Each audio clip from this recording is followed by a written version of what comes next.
¿Qué tal? Soy José García Sánchez en el espacio de opinión y análisis de la 4TV. 4TV, invasión cultural. Estamos acostumbrados a denominar a la derecha como un grupo de personas sin proyectos, estancadas en el tiempo, estáticas en las ideas, con las mismas consignas que van del ataque permanente al aborto, al rechazo a los matrimonios entre personas del mismo sexo, etc. La necesidad de rescatar el poder total los ha obligado a aprender de sus errores. Lentamente, pero caminan. Mantienen abiertas sus eternas trincheras frontales, que son los ataques militares, que siguen vigentes, y las amenazas son el principal insumo de su discurso violento. Es ahora en la estructura política donde buscan la vulnerabilidad del enemigo. El 5 de febrero, Estados Unidos anunció el envío de $6 millones en ayuda humanitaria a Cuba, dirigida principalmente a las personas afectadas por los recientes huracanes. La visión que quiere dar a conocer el vecino del norte sobre Cuba es muy singular. Afirma que la crisis que padece el pueblo cubano no se debe al bloqueo iniciado en 1962 como venganza por la nacionalización de las propiedades estadounidenses en la isla, sino porque el gobierno cubano no destina recursos a los alimentos, una versión propia de la Guerra Fría. La comida que enviará a Estados Unidos desde Miami será entregada a las parroquias católicas del oriente de la isla, donde se establecerán vínculos entre voluntarios de Miami y los sacerdotes. Las primeras quejas contra la Revolución cubana fueron emitidas por sacerdotes católicos, lanzando la noticia que cerraban y quemaban templos católicos. Curiosamente, la queja irreal se realizaba ante los clérigos de Miami. No tenía nada que ver con una denuncia en el Vaticano, porque la relación entre Cuba y el Vaticano ha sido siempre armoniosa desde el triunfo de la Revolución, cuando era Papa Juan XXIII.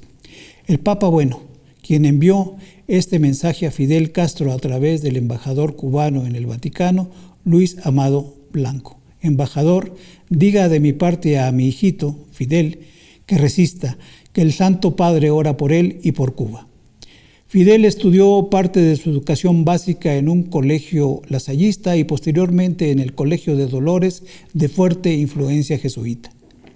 Una vez impuesto el embargo, los sacerdotes católicos cubanos se dividieron. Unos fueron punta de lanza del éxodo hacia Miami, otros se dedicaron a ejercer su apostolado en la isla y los demás realizaron, y lo siguen haciendo, un soterrado activismo. Será con estos últimos con quienes trabajarán los voluntarios estadounidenses que llevarán la ayuda humanitaria y tratarán de dividir el país desde los templos católicos para desarticular la conciencia de los cubanos desde el núcleo de la religión imperante para tener aliados a un extremo de la isla.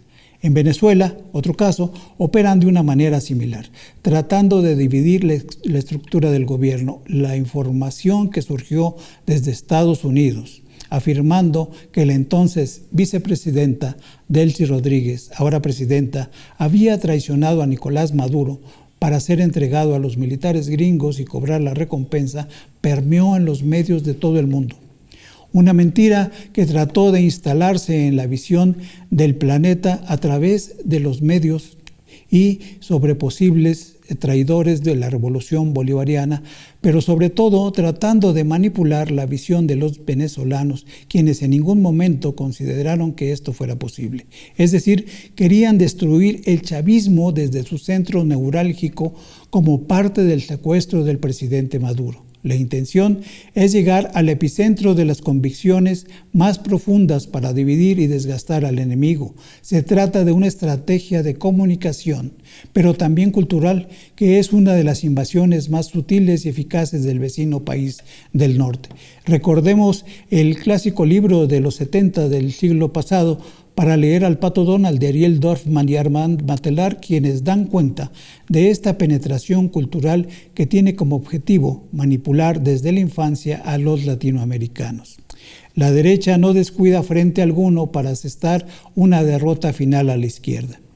Desde finales del siglo pasado se intenta descalificar las concepciones más sólidas del marxismo. Uno de los ejemplos radica en la existencia de las clases sociales y su permanente pugna. Ahora divide la población del mundo por generaciones. Desde los baby boomers, generación X, millennials, hasta generación Z, se convierten en una manera de encontrar una división social que rompa con los esquemas elementales de la izquierda. Es decir, las diferencias entre los seres humanos ya no son las desigualdades económicas frente a la sobrevivencia, sino su edad. La equidad social la determina el acta de nacimiento. Las generaciones las define el año de nacimiento y su acta, sin precisar el lugar que ocupan en la producción. Una abstracción que se erige sin cimientos, pero con mucha publicidad. Algo así como una capacitación para ingresar al mundo de George Orwell en su novela 1984. Uno de los iniciadores de esta desarticulación perversa fue William Strauss, quien se desempeñó como asistente político de la Junta de Clemencia Presidencial, dirigiendo un equipo de investigación que redactaba informes sobre el impacto de la guerra de Vietnam en la generación reclutada. En 1978, Strauss y Lawrence Baskir escribieron 2 libros sobre esa guerra. Strauss trabajó posteriormente en el Departamento de Energía y fue asesor del senador republicano Charles Percy, y en 1980 se convirtió en el asesor jurídico principal y director de personal del Subcomité de Energía, Proliferación Nuclear y Procesos Gubernamentales del gobierno de Estados Unidos, de tal manera que no puede adjudicarse ingenuidad en el objetivo del libro Generaciones, la historia del futuro de Estados Unidos 1584 a 2069, donde junto con Neil Hound define esta manera de clasificación de los intereses de la población mundial. Por su parte, Neil Hound trabajó en Washington como consultor de políticas públicas y envejecimiento global, política fiscal y migración. En el 97, Strauss y Hound fundaron Life Course, una empresa dedicada exclusivamente a dar fuerza a su descripción de las generaciones como subdivisión de la trayectoria de la especie humana.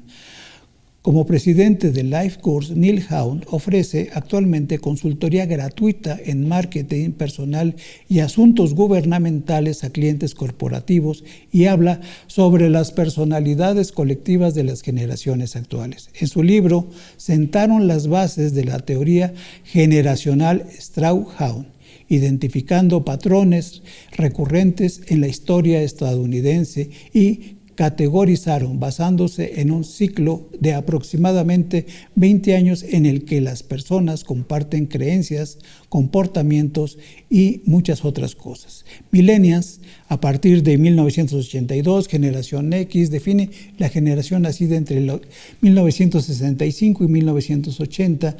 Baby boomers describe el aumento de natalidad en la Segunda Guerra Mundial, etc. Buena parte del libro tiene como objetivo desacreditar las teorías de Karl Mannheim, quien es el verdadero investigador sobre las condiciones históricas de las generaciones. Mannheim, escritor marxista húngaro, fundador de la sociología alemana moderna, contemporáneo de George Lukács, cuya influencia es notoria en sus escritos, es plagiado por los escritores estadounidenses en buena parte de sus investigaciones.